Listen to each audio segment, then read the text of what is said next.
I want to thank you all for joining today's webinar, Stay in Your Lane, an app to warn drivers of unintentional lane departures. It's hosted by the Minnesota Local Road Research Board. My name is Julie Swiler, and we are excited to have Imran Hayee and Vic Lund joining us today. Just start out with a little introduction of the LRRB. The Minnesota Local Road Research Board is a practitioner-run organization that sponsors research and educational initiatives that address local transportation needs. In addition, through our Research Implementation Committee, we maximize the impact of this work by turning research results into practical applications and making them available to practitioners in the field.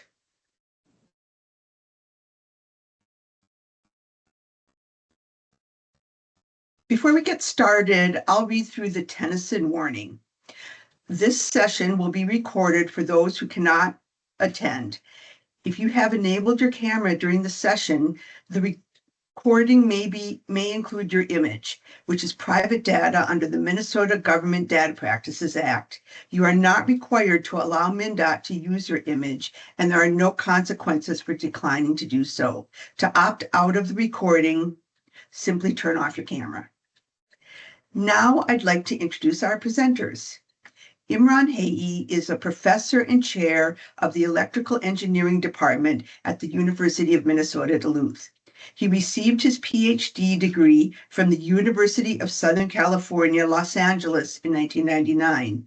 After completing his PhD, Professor Hayee worked in industry, including Tyco Submarine Systems, formerly known as Bell Laboratories, and a startup company for almost 6 years before joining the University of Minnesota Duluth in the fall of 2004.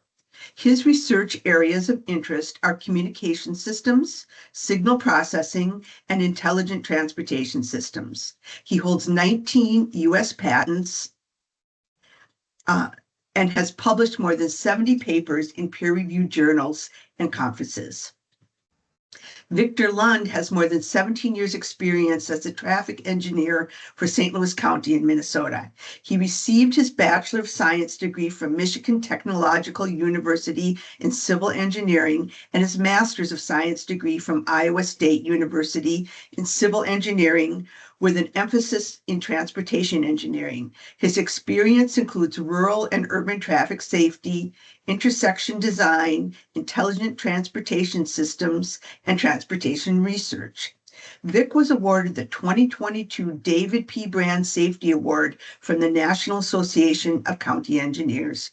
He is the current chair of the Minnesota County Engineers Association Highway Safety Committee and serves frequently as a technical liaison for Local Road Research Board research projects. We will have time for questions at the end of the session, so please enter them in the chat box throughout the presentation. Jackie Duran, who served as the project coordinator for the study, will be facilitating our Q&A. I'd now like to hand it over to our presenters. All right, well, thank you for that introduction, Julie. Let me share my content here. All right, just to confirm, can somebody see that? Yes. Perfect. Thank you so much. Well, good afternoon. Again, my name is Vic Lund. I'm the traffic engineer for St. Louis County. I always get a little suspicious after hearing those intros like that. I'm like, am I gonna live up to that expectation today? I don't know. We'll see. But thank you for joining us over your lunch hour. I hope you got a good sandwich and kick back and relax, and hopefully we can make your time worthwhile today. I'd like to do a little quick introduction on the need for this technology when thinking about lane departures and why they are such a large focus area for us here in Minnesota and nationally. So to think about that, I want you to look at this anatomy of a crash. I'm calling it this three-legged stool model. You've probably seen this model before, but the legs would be the roadway, the driver, and the vehicle. Now you can see that the vast majority of those contributing factors are related to the driver and resulting in those crashes. Now, as an engineer, earlier in my practice, I thought, gee, there's really not much I can do about the driver because after all, A, I'm not the driver, B, I'm not sitting in the passenger seat, But realistically, though, I'm not an educator. I'm not a law enforcement person. I'm not necessarily an advocate for some driver safety issue.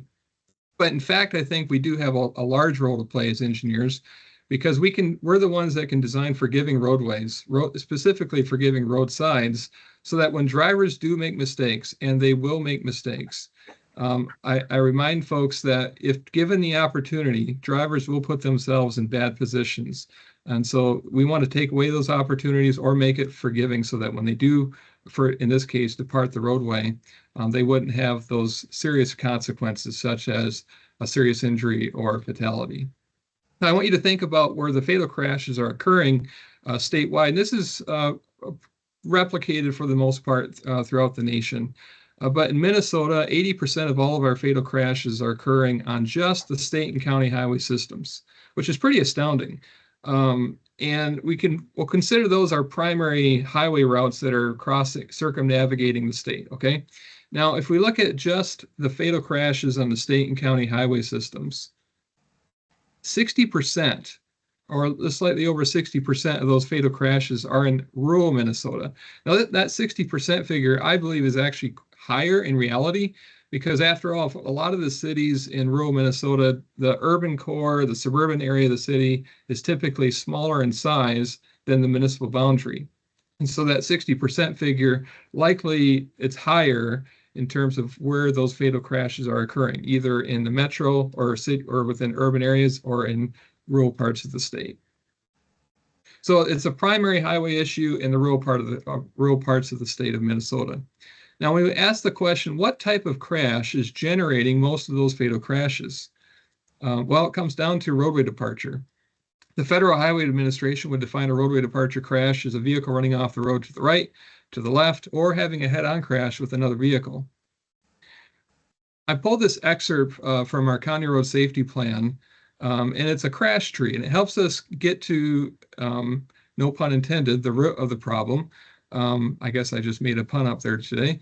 But if we follow the red boxes, what I did here in this crash tree is I said, okay, let's kind of trace it like the yellow brick road here and see which are where the majority of these crashes are occurring at each line of the crash tree. Okay, so we'll start at the county level there.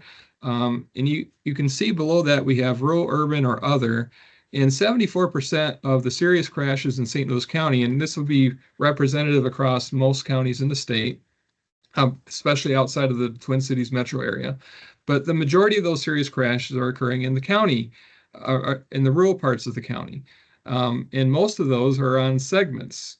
And within those segment crashes, we're looking at lane departure, okay? Now, within lane departure, are they head-on crashes or are they run-off-the-road crashes?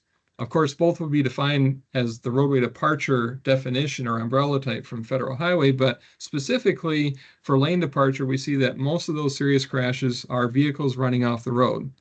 And then thinking lastly about the geometrics of where those vehicles are running off the road at, they're running off the road primarily at curves. And this is an interesting stat also pulled from the County Highway Safety Plan, and this is across the state of Minnesota and greater Minnesota outside of the Twin Cities area, but 50% of our roadway departure crashes are occurring in curves.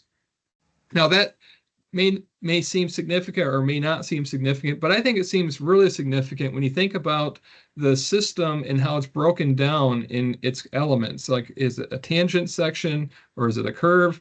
And roughly speaking, of course, this depends on which part of the state you're in. Southwest Minnesota, a very grid-based network. Northern Minnesota with the lakes and other features, maybe a more curvilinear network. But just roughly speaking, these numbers are about true, or at least approximate enough to talk about this topic. 90% of our systems, our roadway systems, are typically tangents, and about 10% of those systems are in curves. So that means that about 10% of our system, let's say the county highway system at large, about 10% of that county highway system, about 45,000 miles in total across the state, is generating 50% of our roadway departure crashes. Which, if we boil all of this down, basically what we're looking at is These serious roadway departure crashes are on the primary highway system in rural Minnesota, and they're occurring in curves. Okay. And I think that emphasizes the need on the traffic safety infrastructure side of focusing on curves, but also for the sake of this webinar, looking at technologies. How can we utilize technologies to further make market penetration into drivers and helping them be alert and giving them warning so that when they are potentially departing a lane, they can make a corrective action. The last thing I just want to share real quick are some resources that you might want to consider. And I'll put these links into the chat after I hand it over to Dr. Hayee here in a moment. But the first one is, well, they're both Federal Highway Administration resources, but the first is focusing on reducing rural roadway departures, or FORWARD. And it's basically a resource type website, but they have lots of resources such as safety action plans, videos, brochures, pocket guides, infographics that you could post on your website. You could print out, bring to a meeting. They even have some trading cards, and I should have brought my trading cards. I could show up to the camera, but these trading cards on the site actually give examples of different safety strategies that you can utilize for addressing roadway departure crashes. And there's also some past videos of past peer exchanges that have occurred that I've actually personally participated in. So great resources there. The second is the proven safety countermeasures. And that is a listing of traffic safety strategies that are proven. And the technical definition of that would be strategies that have gone through rigorous academic research with consistent results. In other words, in simplicity, these strategies give us confidence that we can realize improvements, or i.e. reductions in those roadway departure crashes. So, but I'm going to hand it over to Dr. Hayee. He's going to give the history of the research project. I don't remember if I mentioned this, but I was the technical liaison for this research project from the outset through where we are completion here today. So I had the good fortune of working with Dr. Hayee through these many years and through these many different phases of this research project. So with that, I'm going to stop sharing and hand it over to Dr. Hayee to give us the rundown on the lane departure warning app. And we'll have a Q&A, as already mentioned, at the end of the presentation. So Dr. Hayee, take it away. Hi, thank you very much, Vic. I appreciate you setting the background well for this project. And also I want to thank Julie for a nice introduction as well. I have already shared my screen and you can see this title of the webinar, Stay in Your Lane app to warn drivers of unintentional lane departure using GPS technology. So I'll be talking about these things, but before I talk about this, I do want to say, acknowledge some people who have made this project a success, at least from start to end towards completion. And I think the first and foremost is Victor Lund, who just established the background of the project. I think without his support, because this project went on about 5-6 years now. And it took about 3 different phases. And I think this would not have been possible without Vic's support and LRRB support, as well as I think earlier some funding came from MnDOT as well.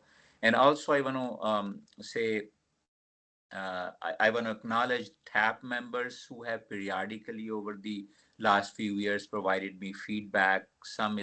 Some part of that feedback was very insightful. It helped me carry out some of the advances which I was able to make. And then lastly, I do want to acknowledge my students. At least 5 students have helped me tremendously in accomplishing this project. And most lately, I have still one student who helped me do the final demo, plus another former student of mine who helped me put together this app. A lot of complex coding was involved for the app and user-friendly part of it, and he helped me do that as well. So I do want to recognize these people's efforts towards this project. And now, of course, I don't want to create overhype as well. So I'll mention the scope of this app at the very end as well before the demo videos. But I'll give you a little bit of background and project overview. Uh, and then what was the project implementation steps? So I'll talk about backend browser tool as well as smartphone app because they both go hand in hand. And then app demonstration, and then we'll have some time for questions and answers. Um, so first, let me share some of the background. I think Vic has established the problem very well. Under influence or under drowsiness, whatever that reason is, if you're going to a straight road or a slightly curved road, if you can depart, if you steer it a little bit, you can depart the lane unintentionally. I think that's where a warning can be kicked in. There are systems, existing solutions available. A rumble strip is very common, and there are many other cars who have camera-based systems. So most camera-based systems, actually all of them are in commercial vehicles are camera-based systems. And the issues with them is that if lane markings are snow covered or somehow worn out, they won't work really. And rumble strip only works on the very far right end of the road. So these are some of the issues with them. And GPS technology was the candidate which we thought could help us remove those issues. GPS has its own accuracy issues, but we circumvented those accuracy issues, and we wanted to uh, create an algorithm or figure out an algorithm which can help us using a standard GPS receiver, which can help us figure out the lateral shift on the road.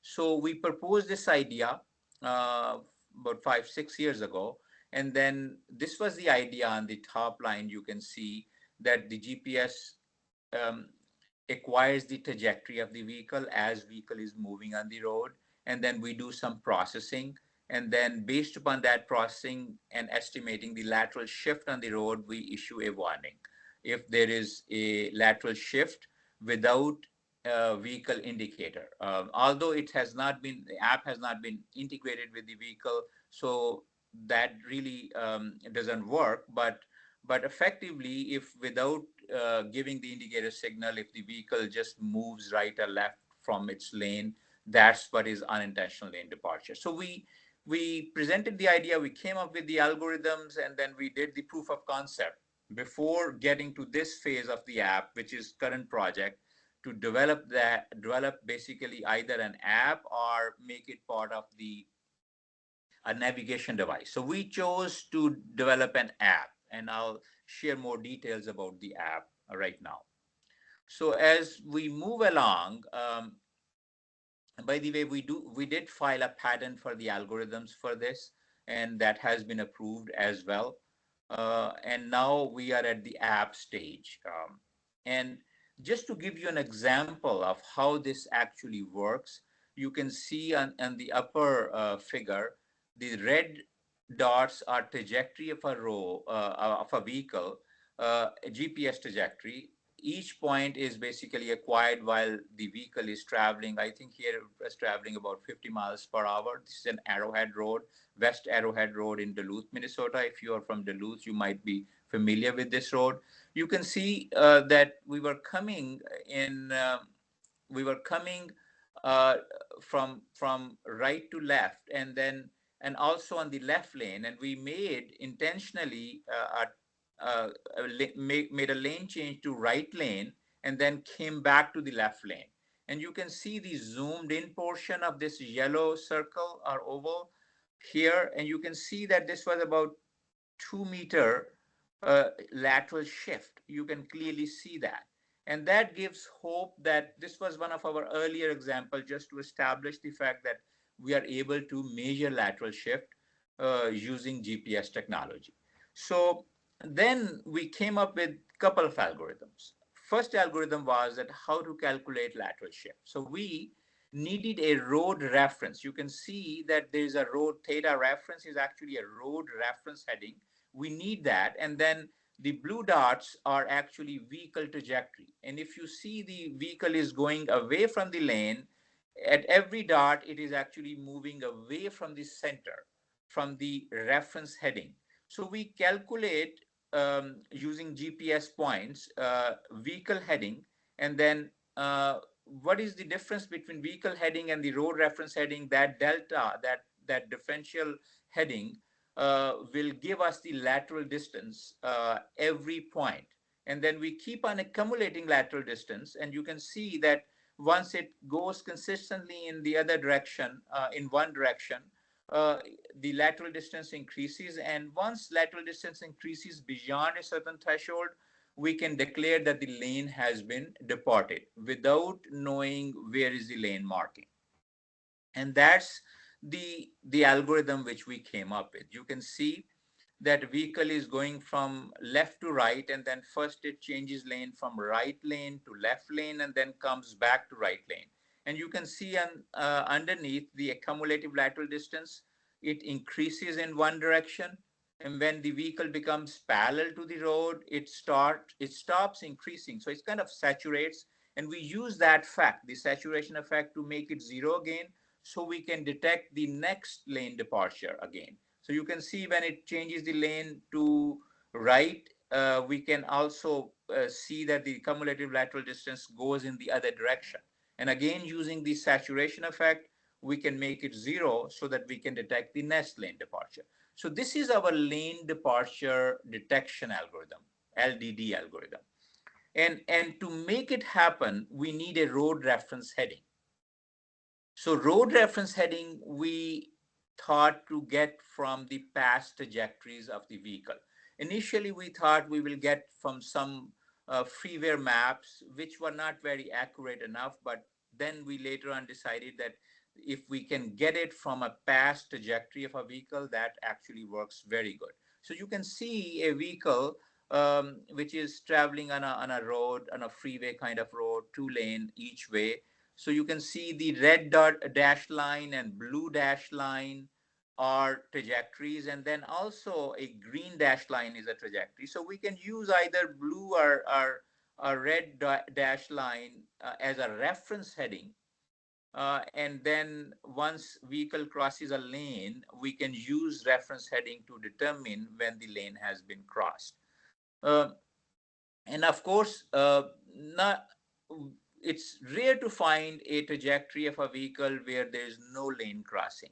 So we have come up with the algorithm that even though if there are some lane crossing, but our road reference heading algorithm can process them and can figure out a valid road reference heading. So the way we do it is that this is a trajectory. Basically, we split each trajectory into multiple sections, mainly straight and curve, but in each straight and curve section, there will be a transition section. So that's how our algorithm basically takes each road trajectory, each vehicle trajectory, and can convert them into multiple sections. And usually it is straight, transition, curve, transition, straight in this sequence.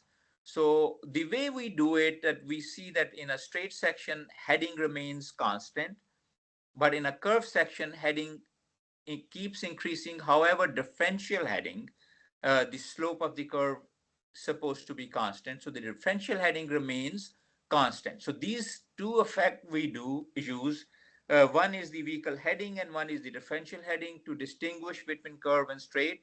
And then anything in between is actually transition section. So that's how our road reference heading algorithm can take a trajectory of a vehicle and we can actually convert that into uh, various sections, which we call road reference heading sections. So the typical output of our road reference heading algorithm is that it takes trajectory as an input and can split them into multiple sections. You can see here section type ST, CT, ST. So these are all straight transition, curve transition, straight sections. And there's a initial point, and then there's an ending point, starting point and ending points, as well as the parameters. Either this is the path average heading, or in case of curve and transition, it is initial heading as well as the path average heading slope, means how sharp the curve is. So this is our typical output. Now, one point I want to mention, especially here, that you might be thinking that if a vehicle has not traveled on that particular road, we may not have the proper road reference, and we may not be able to detect the lane departure. That is not entirely true. The reason is that we also added a connectivity feature, in the sense that any road can travel on a particular any vehicle can travel on a particular road, and it can upload its trajectory in our cloud, and our cloud road reference heading algorithm can actually extract road reference heading from that trajectory, and it can be available for any other vehicle, even that vehicle has traveled on that road for the very first time. So technically it is doable, that even though a vehicle has not traveled on a road before, it may still have a road reference available for that road. So now, after sharing some background, I want to mention about some of the project implementation steps. So when we started, initially, this was the plan, that we have the GPS receiver, and then these two algorithms which we had already figured out in the previous phases, and as well as we had done proof of concept. So we wanted to use those two algorithms. One is the LDD algorithm, lane departure detection algorithm, and the other is road reference heading extraction algorithm.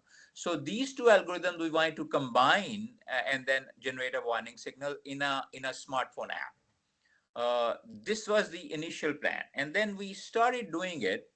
We noticed another thing, that we thought, so the backend browser basically is a cloud-based tool.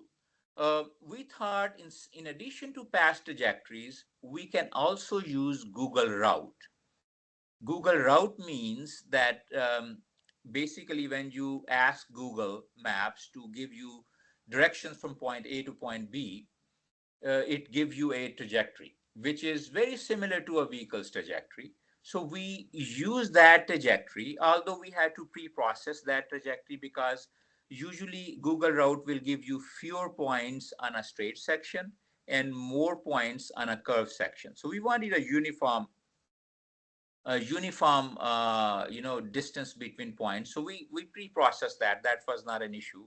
So we use Google Route to extract road reference heading. So our backend browser tool, so this is more expanded implementation plan. Backend browser tool can use either Google Route or past trajectory to develop an RRH. And then RRH can reside in a database, which can be used by a smartphone app, which is if a driver wants to use this smartphone app while vehicle is running, it can access the appropriate RRH for a given road, and a warning can be generated. However, this LDD algorithm on the left-hand side of the backend browser tool, which you see, this is just for validation purposes. It is also LDD algorithm. In addition to running in smartphone app, it also runs in the background browser tool. This is for our purpose, that we can actually test out various scenarios to see if this works well. If we have to make tweaks, we can see if the tweaks are working well. So this was the expanded implementation plan. And by the way, RRH is again road reference heading, and LDD is lane departure warning. Why I'm talking about this? Because sorry, I went back. We expanded further the implementation while we actually almost developed the app. And what we added is UCD, upcoming curve detection. It is almost same. You can see the changes here, LDD algorithm, and now it's UCD and LDD algorithms. So because we have the road reference heading, which has the curvature information available to the smartphone app, and while a driver is running driving vehicle on a road, if there is an upcoming curve ahead, we can provide notice in advance that there is an upcoming curve, and that additional feature we added in our final app. So road reference heading from Google route, for example, point A to point B, you can get some direction. This is I-35, small section of I-35, about 10 miles or so. And you can see that our backend browser tool, this is the user interface of our backend browser tool for RRS generation. So it splits the route into multiple sections. So red is straight, blue is curve, and green is transition. You can see a very small green. I mean, some in the beginning and at the end, you basically when we pick a Google route, we usually pick a little bit more at each end, because when we do the filtering, the beginning and ending part doesn't give us the valid section. So we can ignore them. So this is why we include a little bit bigger section if you want to get a road reference heading for a given road.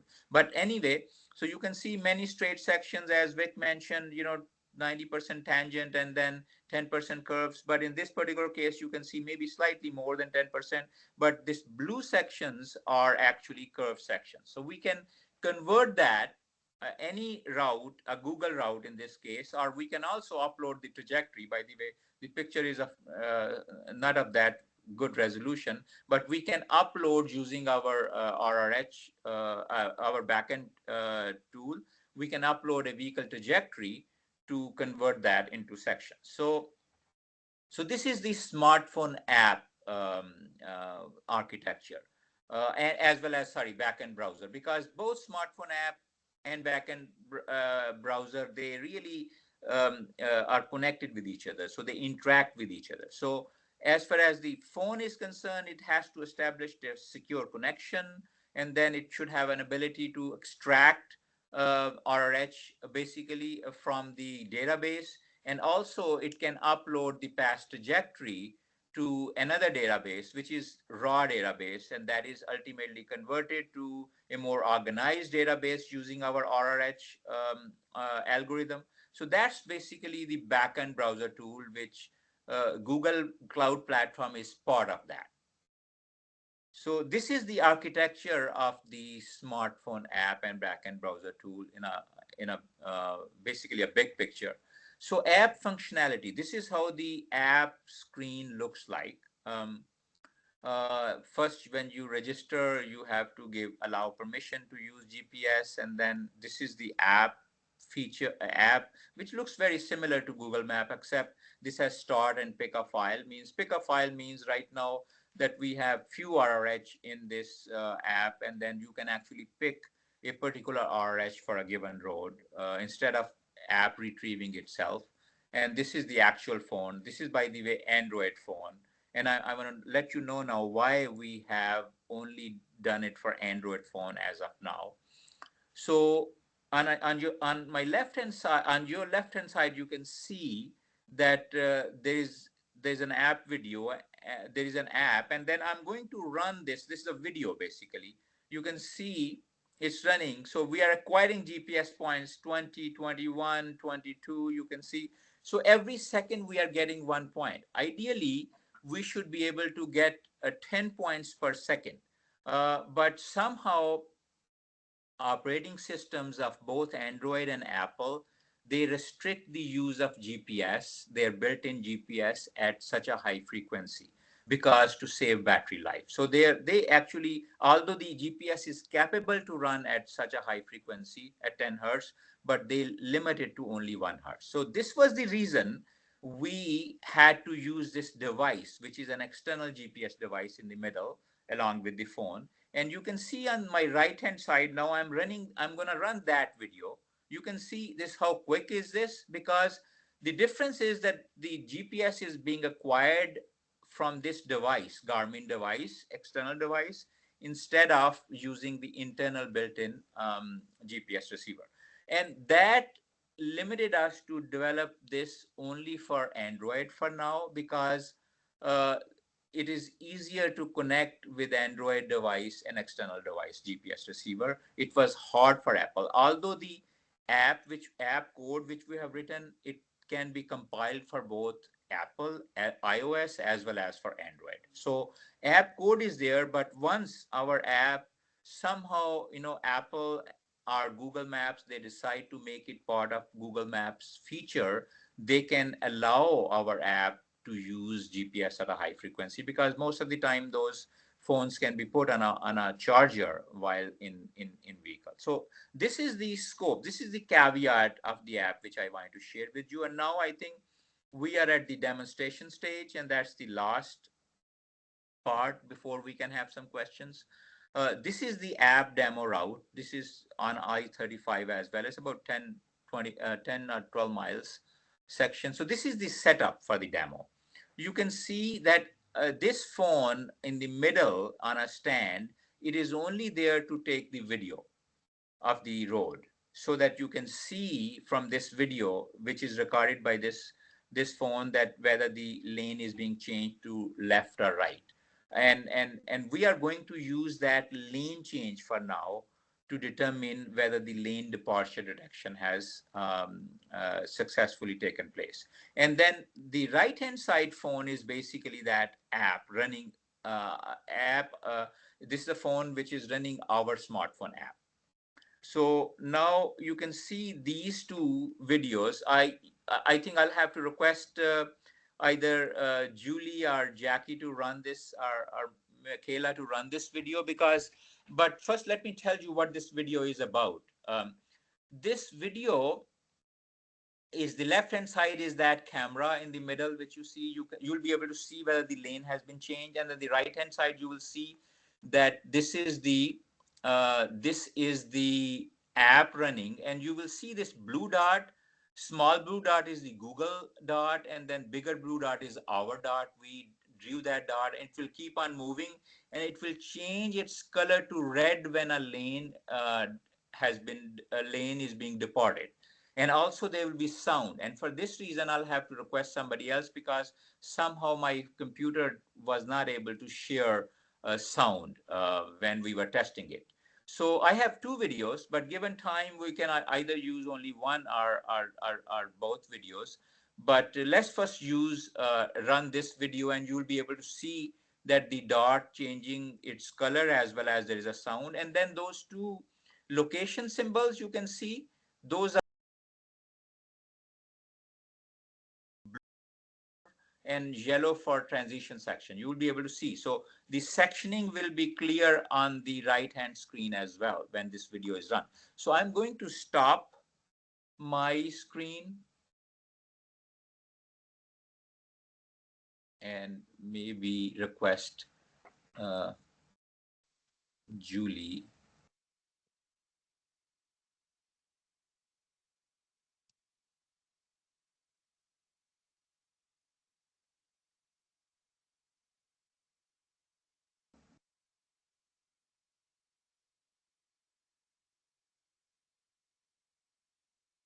Is that coming up for you? This is Jackie. Yeah. If you actually just run it, if you just, it's a slideshow. If you just click next, it will run. Okay.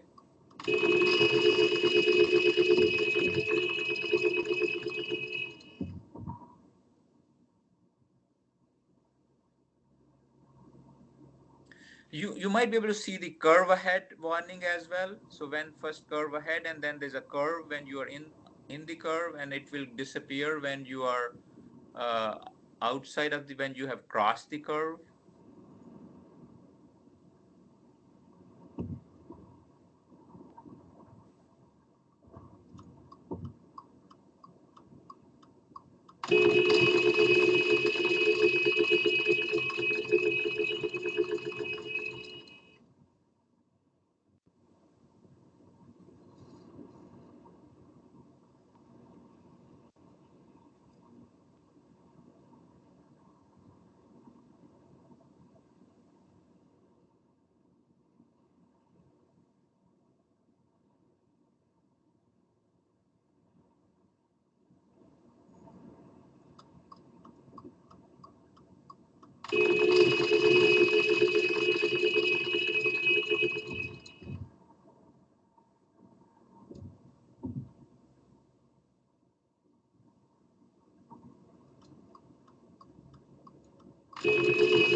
Did it end?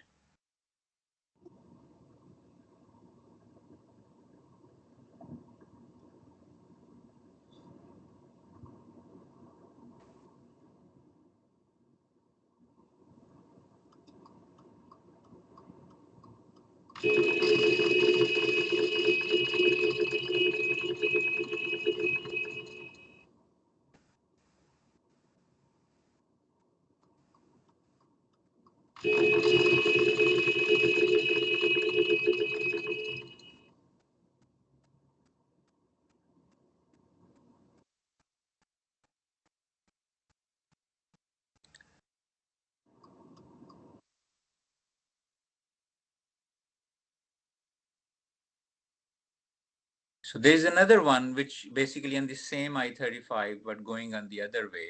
We don't have to watch that. I think we can leave this time for question answers. But that also has some curves, which you can clearly see that upcoming curve and curve. And the purpose of showing you a longer road section where some lane departure happened are basically via lane crossings, that the false alarm is also important. While the roads, while the vehicle stays in the lane, we should not be hearing any false alarm. And I think that was the purpose of showing you longer section, and vehicle keep, to drive vehicle for longer straight and curve sections to ensure that there are no false alarms. So that basically ends my part of the webinar, and then we can have some time for questions, answers, I think. The second video, both videos I think are available on the project website. I believe Julie can provide the links to those, or Jackie. Yeah, and I think we have these linked on our project page, which I think if we haven't already, we'll go ahead and share that with you all today. So thank you for that presentation. And what questions do you all have for Dr. Hayee or for Vic? You can go ahead and type in the chat, or I believe you can raise your hand as well.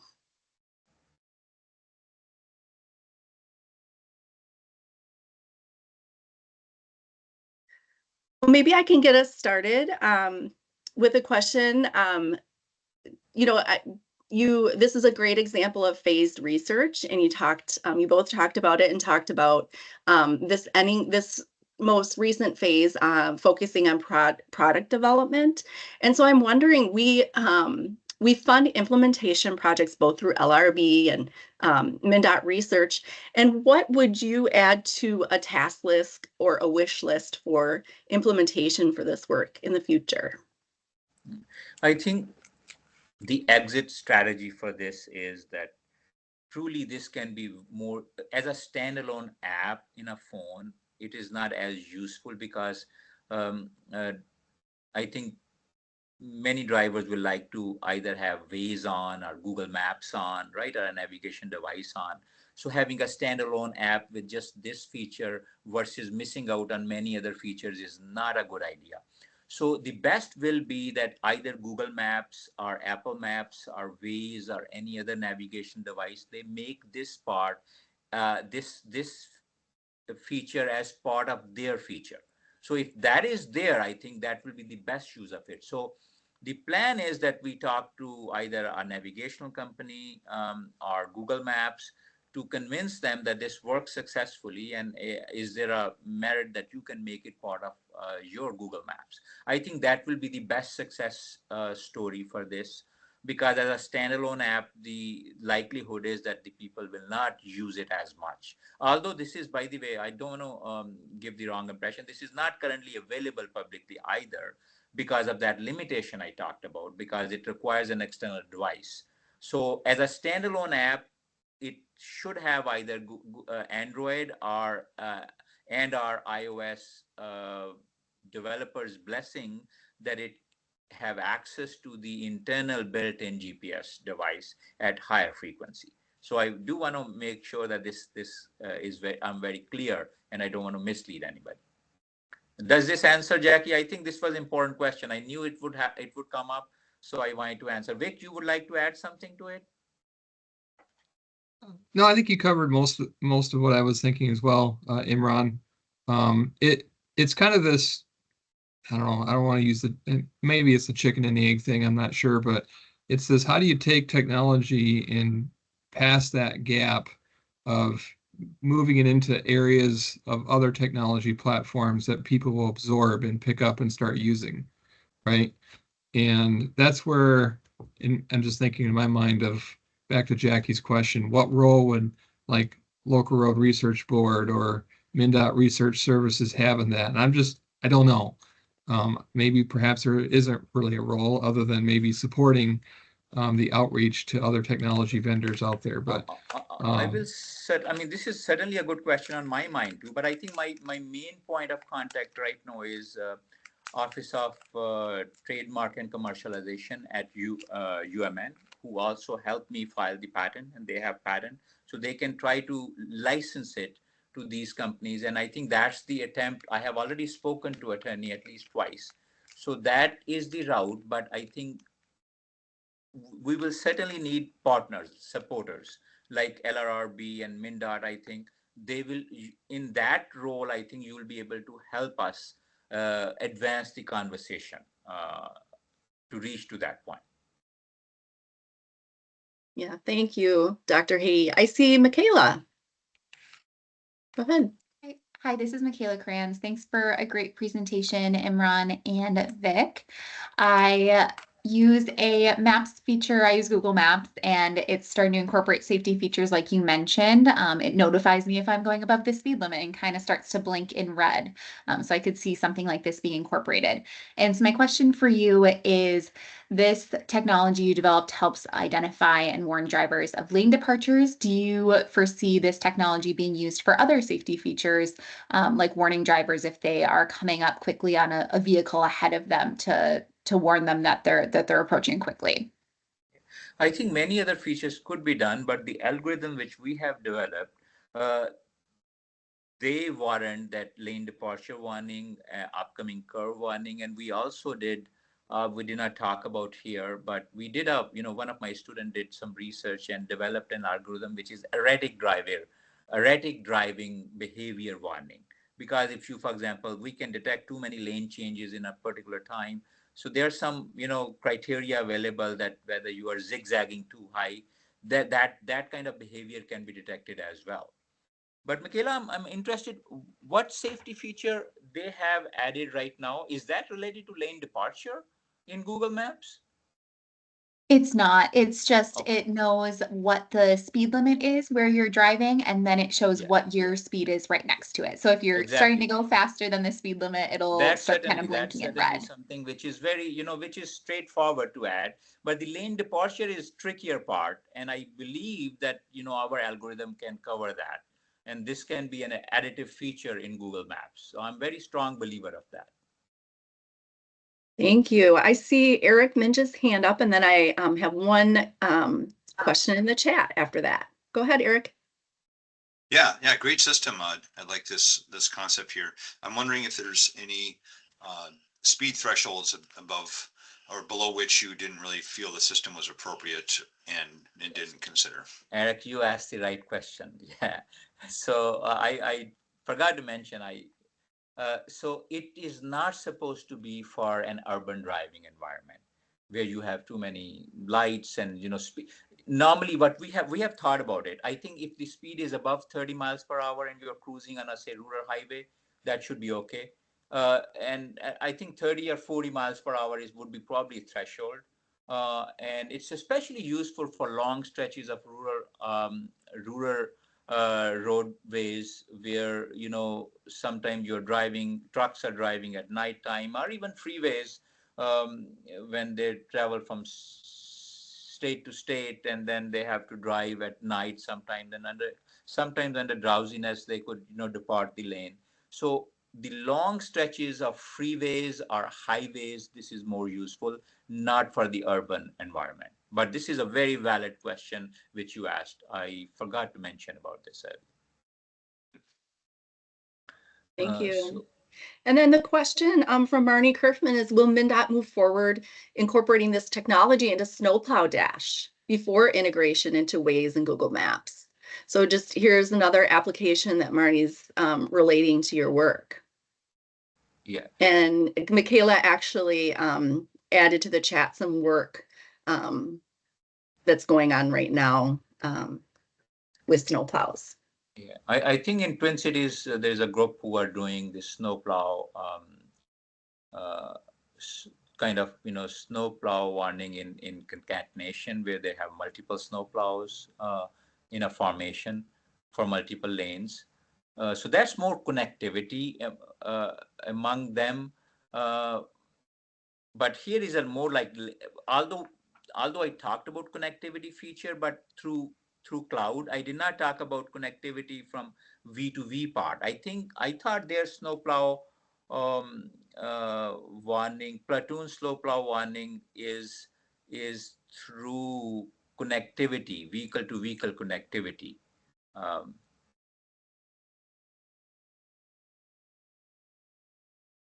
but certainly it has application in certain other areas, because the basic algorithm, the lateral shift measurement via GPS is something very useful.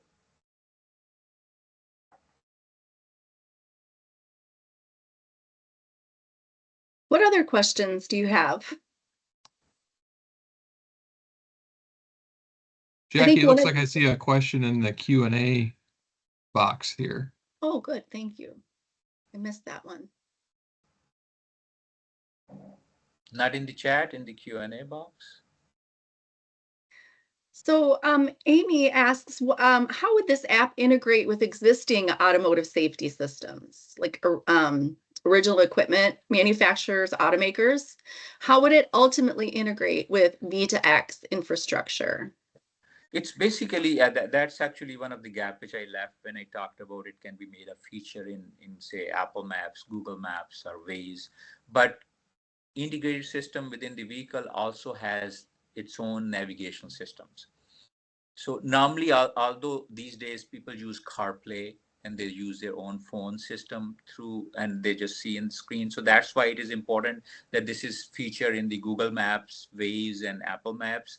But in addition, this can be developed as, this can be integrated very easily in the internal navigation system of the vehicle. And if that is, when that is done, a indicator signal part can control that. If you are changing a lane and you are giving indicator, then there is no alarm. But if you're not giving the indicator, then there will be alarm, because that will be considered unintentional.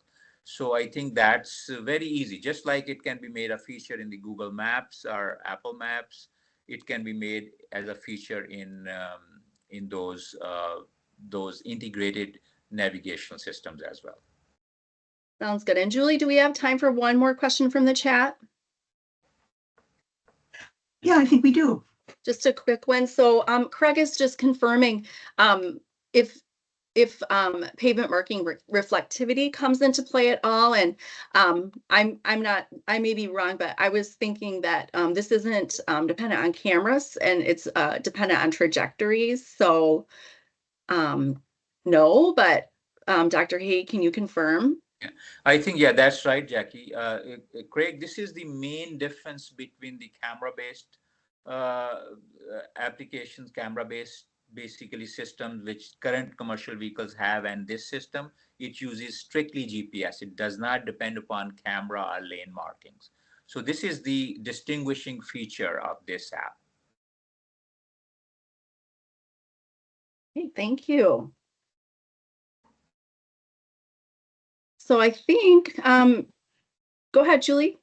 Yeah, so I want to thank Dr. Hayee and Victor Lund for a really interesting presentation today. And I want to thank you all for joining us. You can access a copy of the final report and the research summary and demonstration video for this project. Michaela linked it in the chat.